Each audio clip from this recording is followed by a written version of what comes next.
17 फरवरी 1988 में परमात्मा की शरण मिली थी और उस दिन के बाद 6 वर्ष 1994 तक दास ने जेई के पद पर सर्विस की। काम करते, अपनी ड्यूटी करते करते भी हम भक्ति करते हैं। हमारा रूल यही है, काम भी करो, भगवान ना भूलो, बुराई छोड़ दो। लेकिन 1994 में परमात्मा ने आदेश दे दिए गुरु महाराज ने कि तू इस काम ने संभाल। अब गुरु की आज्ञा का अवहेलन करना भगत का काम नहीं होता। जो गुरु वचन पर डट गए कट गए फंद 84 के। भाई जो गुरु वचन पर डट गए कट गए फंद 84 के। और उन्होंने अचानक मुझे बुलाकर पास बैठा लिया, कहने लगे आज से तू नाम दिया करेगा और जितने भी वर्तमान संगत थी सबको कह दिया और सबको बता देना कि जो इसको गुरु नहीं मानेगा वो मेरा कुछ नहीं होगा। मेरे पसीने आ गए कि मैं तो 2 कौड़ी का जीव, एक मजदूर आदमी, और परमात्मा ये इतना बड़ी जो है ना, इतना बड़ा जिम्मेवारी का काम। और उनके पुराने पुराने भक्त निरे थे, लाल कपड़े पहन कर बाबा जी भी बन रहे थे, उनके साथ रहा करते। उनको सबको निकाल दिया था उनकी त्रुटियां देख जाकर। हमने नहीं पता था कि हो रहा है क्या इनका मालिक का उद्देश्य है। जब वो 104-5 साल की उम्र थी उस महापुरुष की, हमारे पूज्य गुरुदेव की। और कहा मैं तेरे साथ रहूंगा। और तीसरा शब्द एक दिन कहा था कि रामपाल तेरे सब बराबर संसार में संत नहीं होगा, पूरे विश्व में तेरे बराबर संत नहीं होगा। अब इस दास का और संत का के मेल था। हम तो भगत थे, दास थे, भगवान की भक्ति करते थे, अपनी नौकरी भी करते थे, बच्चे भी पालते थे। अब कहते हैं साध वचन पलटे नहीं, चाहे पलट जावे ब्रह्मंड। उनका वचन नहीं पलट सकता, उन्हें जो कह दिया सो कह दिया। तो वही ये फल गया। नहीं हमारी तो घर के ना सुने थे, शुरू में अकेला नाम ले रहा था। बालक भी तो बालक छोटे थे, वो तो घर जैसे कहूँ था मान जाते, उनकी माँ नहीं मानने, फिर मेरे माता पिता नहीं मानने। अगले भाई पुरानी लाग कुकुर छोड़ना, बड़े साके में पा आया। फिर परमात्मा से अर्ज करी, धीरे धीरे वो समझन लागे।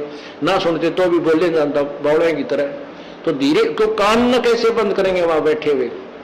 तो ये ऐसा निर्मल ज्ञान है, एक बार अंदर का सुबह कैसी सरंजा जानते काम करेगी दवाई। तो धीरे धीरे कान के माध्यम से ये दवाई भेजी जाती है। और आज देख लो रंग ला दिया परमात्मा ने। उस परम पिता पूज्य गुरुदेव जी की शब्द शक्ति से सब काम चल रहा है और कबीर परमेश्वर हमारे सिर पर रहते। तो परमात्मा उस दिन के बाद सन 1995 में इतने 21 साल के बाद इतने पाठ हम घर घर पाठ किया करते थे। 3 दिन पाठ करते थे और एक दिन पहले जाना पड़ता था। ये दास स्वयं सेवा करता था, घर घर जाके उनके सब जहां हमने पाठ करने का स्थान देखना होता था उसकी सफाई करते थे। कईयों का देख कर कमरा होता बड़ा सा, उसी में पाठ भी करना, उसी में खाना भी बनाना, उसी में खाना भी उसी में, सोना भी उसी में। तो उस ढंग से अपनी सेटिंग कर लेते हम, इतनी जगह हम पाठ कर लेंगे। तो मेरा जाना अति आवश्यक था उस समय, क्योंकि ये स्टार्ट था भक्ति का और स्टार्ट था इस 500 यज्ञ करने का। किसी को नहीं मालूम था, बच्चे थे सहयोग देने लगे।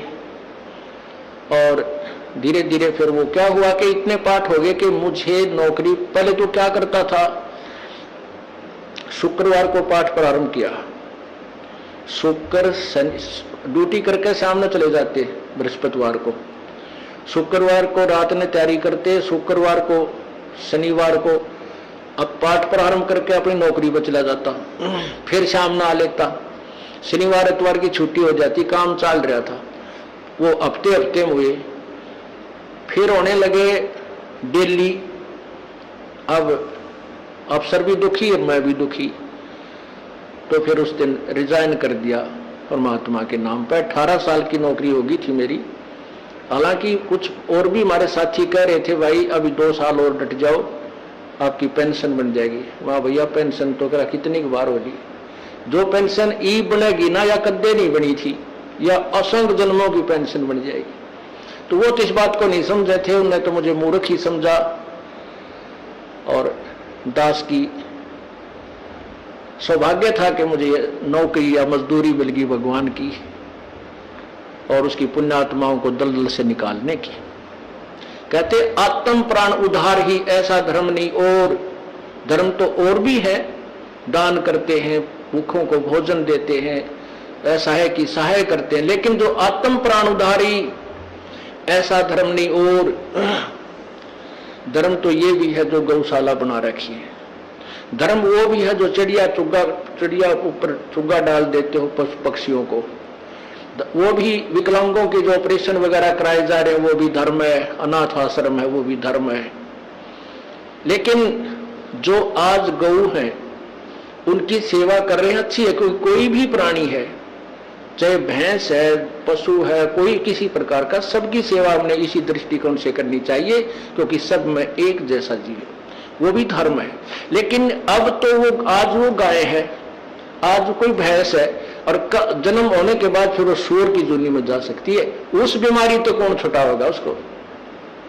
तो ये ज्ञान, ये भक्ति, ये आत्मा इस जीव को उद्धार करेगी। वो फिर 84 लाख योनियों में नहीं जाएगा, या तो मनुष्य शरीर होगा, नहीं सतलोक चला जाएगा। तो कहते हैं आत्म प्राण उद्धारी ऐसा धर्म नहीं। और तो इस दास को ये आत्म प्राण यानी जीव आत्मा के उद्धार की मजदूरी मिल गई, और सहर्ष शुक्र मनाता हूं प्रभु, आपने कैसे दया करी दो कोडी के जीव पर। और ऐसे निर्मल भगवान की महिमा, ओए होए होए, जिसके नाम लेते हैं रूंग रूंग खड़े हो जाते हैं। उसके बाद परमात्मा की ऐसी महिमा हुई, अब मुझे इतनी खुशी होती है। कैसा निर्मल समाज तैयार हो रहा है। बीड़ी, शराब, मांस, तंबाकू, उसको देखकर भी राजी नहीं है। अब ये पुण्यात्मा दोनों हाथों दान करते हैं, और हम पहले लूटन पर लगे रहा करते थे, पाप बढ़ाते थे, ये माया साथ नहीं जानी थी, कितना नरक इकट्ठा कर रहे थे। और परमात्मा क्या कहते हैं, सतगुरु के सिजदा करूं कर्म छुटाए कोटि, और जो ऐसे सतगुरु की निंदा करे फिर जम तोड़ेंगे होठ। अब जी जो लोग बिना देखे सोचे समझे और भक्तों की, संतों की बुराई करते हैं, अब क्या बताते हैं कि सतगुरु के सिजदा करो जिसने कर्म छुटाए कोट, करोड़ों पाप कर्मों से हटाकर और पुण्य कर्मों पर लगा दिया। कितने पाप कर्म बचा दिए हमारे। और जैसे ऐसे सतगुरु की जो निंदा करते हैं, कहते हैं उनके जम तोड़ेंगे होठ, यम के दूत उनके इसे लठ मारेंगे, चाहे कितने लागो, मुंह पे, होठा पे। होठ इसलिए कहा कि इस पर ज्यादा दर्द होया करे, सोई भी बुढ़ी आया करे। तो कहते हैं वो जम तोड़ेंगे होठ जो बकवाद किया करते थे, संतों की निंदा करते थे। नित्यानंद जी महाराज ने यहां तक कहा है, भाई तू ना मानता ना, ठीक है अपना और काम कर ले, और कुछ कह सुन ले, पर संत की निंदा मत करिए, ये तेरे लिए बहुत जबरदस्त पाप बन जाएगा।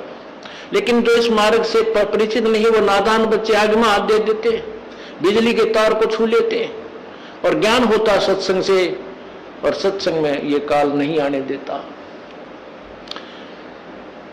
तो उस दिन के बाद परमात्मा की ऐसी रजा हुई कि बाग लाग गया भगवान का। और यही प्रार्थना करता रहा, परमात्मा तेरे बच्चे तुझे समझे पहचाने, दास को ये नौकरी दी है, इसमें सफल भी आप ही करोगे। इन लोगों ने तो आपको भी नहीं बख्शा था, जब जिसमें आप यहां आए थे काशी में 120 वर्ष रहकर गए, सारा जीवन आपके पीछे पड़े रहे।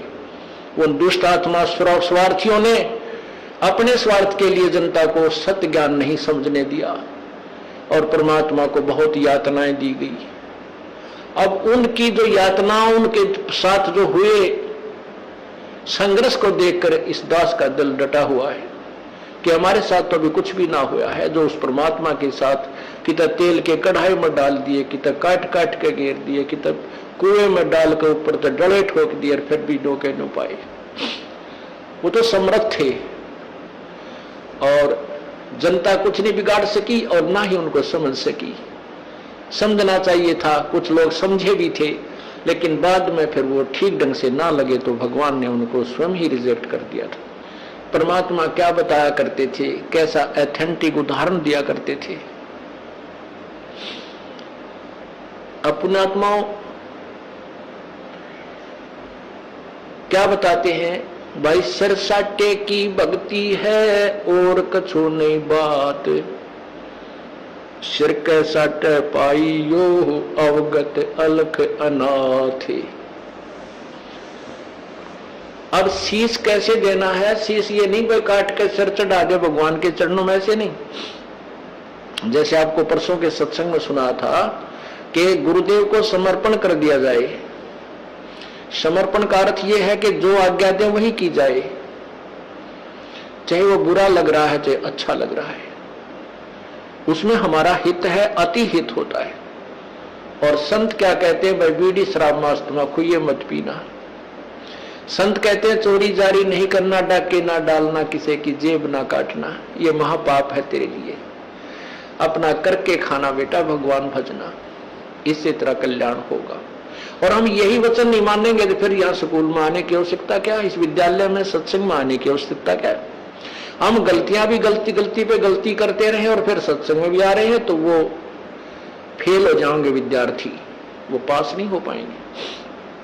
अगर आप ये वीडियो YouTube पर देख रहे हैं तो हमारे चैनल को सब्सक्राइब करें और बेल आइकन को दबाना ना भूलें। अगर आप Facebook पर ये वीडियो देख रहे हैं तो हमारे पेज को